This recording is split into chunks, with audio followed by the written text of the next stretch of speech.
Good morning, everyone. So, my favorite philanthropist is Sudha Murthy. Uh, First, I would like to impose a question to you all. Do you all think that philanthropy needs billions of dollars or rupees? No. Okay. Okay. So, Sudha Murthy, she was born as Sudha Kulkarni on 19th August 1950 and in Mysuru. Sudha Murthy is an Indian engineering teacher, author. Anyone who read her books here? No. Only question. She is an author and a social worker. She is also the chairperson of Infosys Foundation, also a founder of Infosys Foundation, and she is married to co-founder of Infosys, N.R. Narayana Murthy. Her vision is to build 60,000 to 70,000 libraries, and she has done it so far. She is also helping out various areas in Karnataka, specifically by building public toilets, and so far she has built 16,000 public toilets and 700 toilets in city of Bengaluru. The categories of activities that she does, the philanthropic activities done by her are divided into 6 categories, including healthcare, education, empowerment of women, public hygiene, art and culture, poverty elevation. Activities that are done by her, through the Infosys Foundation, she has built 2,300 houses in the flood affected areas, and her activities covers healthcare, public hygiene. She has built more than 16,000 public toilets across India.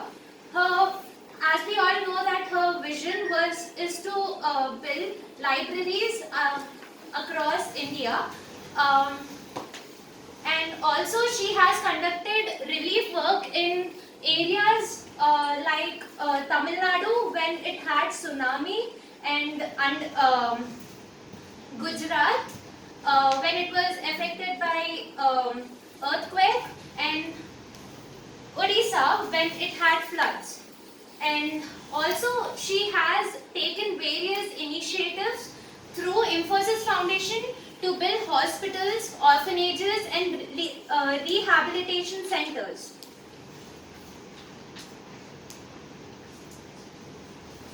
Okay, I'll just continue, ma'am. I have one more point to say. Okay, so this was something that was said by her. She has actually helped 3,000 sex workers by training them in their in one of her rehabilitation centers by giving them a normal life. This is what she said when she was interviewed. I went there on the stage, and the 3,000 of them who are now leading normal lives wanted to hear from me, and I was absolutely speechless. The tears started to flow, and I quoted a shloka from Ramayana. God, don't make me rich, don't make me beautiful, don't make me a queen. If at all you want to give me anything, give me a soft heart and a strong hand, so that I can wipe the tears of others. At that moment, I realized why I was born, and it gave me a tremendous amount of peace. So all I want to say why she is my favorite is because she is very down to earth, and she has helped hundreds and hundreds of girls by giving them education, by empowering them. Because at her time she was the only girl who got into a university among 150 boys, and she was the only girl employee who worked in telco among the other employees who were men. And also, thank you for giving me this opportunity, ma'am. I would like to say that just start something, just take an initiative, because if you really want to see a change, you will have to start taking an initiative. You can't wait for anyone to start it. Thank you. Slides.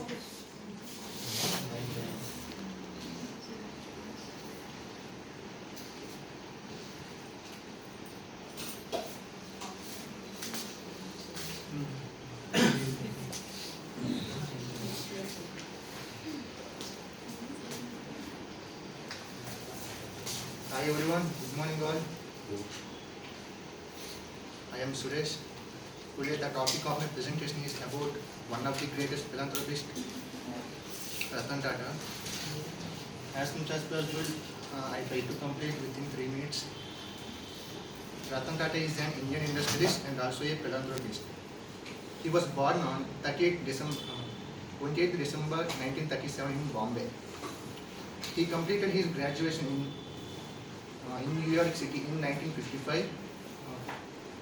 After returning to India, he joined Tata Group in 1962. He became the chairman of Tata Group in 1991. After being so successful, he is still unmarried. He has received many Indian and foreign awards and recognitions. In the year of 2000, he received Padma Bhushan, and in the year of 2008, he received Padma Vibhushan.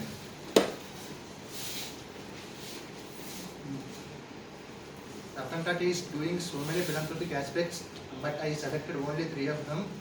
First one is education.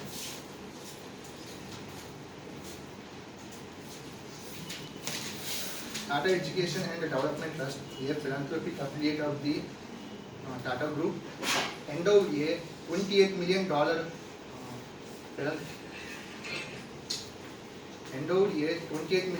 Tata Scholarship Fund that will allow Cornell University to provide financial aid to undergraduate students from India. In 2014, he gave $950 million to IIT Bombay. That's the largest donation received in the history. In recent times also, he pledged 1,500 crore to fight the COVID-19 pandemic also. And the second aspect is medicine. Tata Trusts under the chairmanship of Ratan Tata provided a grant of 750 million to the Center of Neuroscience to evolve methods for early diagnosis and treatment. Tata Trusts are serving more than 1.5 crores beneficiaries in 25 states and union territories. He is also doing many medical campuses also. The final aspect is economic development. Tata Group helped by cash from its booming software unit and by the growth of India's economy. He has rebuilt its shareholdings in the larger subsidiaries. It means by revenue, including Tata Motors, also by Tata Steel, as the most economical steel producer of the world. While the businessman like Mukesh Ambani, he is busy in acquiring other profit-making organizations, and Adani are also doing the same job, like acquiring ports, not airports, more ports. Tata Group are involved in acquiring Air India, which are in losses of more than 7,000 crores. The final conclusion of Ratan Tata is more than the business activities, he has been seen active in more philanthropic activities. That's it. I will start. Good morning, everyone. This is Anabhadra Tejas standing in front of you all to speak about my topic, my favorite philanthropist, and it's none other than you are familiar with him. It is Ratan Naval Tata. Now, what if I say more than 65% of Tata shares are donated? It is used for charitable trust. And if Ratan Tata doesn't donate those 65% of his shares, then he will be much ahead of Bill Gates and he will be the 4th richest man in the world. Let's find out. You want to find out, everyone? Yes. Then let's find out.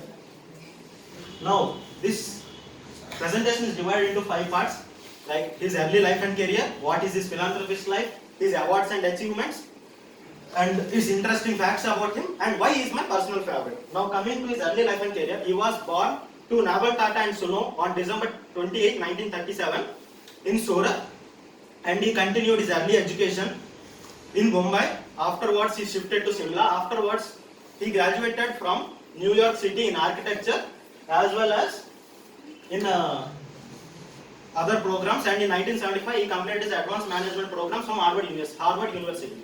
Now, coming to his career, he started his career with Tata Steel in 1965. Afterwards, he continued to be after 9 years, he became the chairman of National Radio and Television Department. In 1991, Jamshedji Tata has made him the successor of Tata Groups and Tata and Sons, and he became the chairman of Tata and Sons. From that, he led the Tata and Sons to a great height. In his chairmanship period of 21 years, from 1991 to 2014, he had made Tata Sons revenue 40 times what it was in 1991, and the profit grew over 50 times what it was in 1991. Now coming to what he did as a philanthropist, as we all know, more than 65% of his shares are used for charitable funds. He has endowed 28 million funds to Carnegie Mellon University so that they can use those funds to provide educational financial aid to uneducated people or rural people who are not able to fund their studies or who are not able to fund what they are able to do. Also, he has funded rupees 32 million from Tata Charitable Trust to Harvard University so that they can have a great research and development program in India. Why India is lacking in educational trust, although we have educational aspect, although we have all the facilities to provide.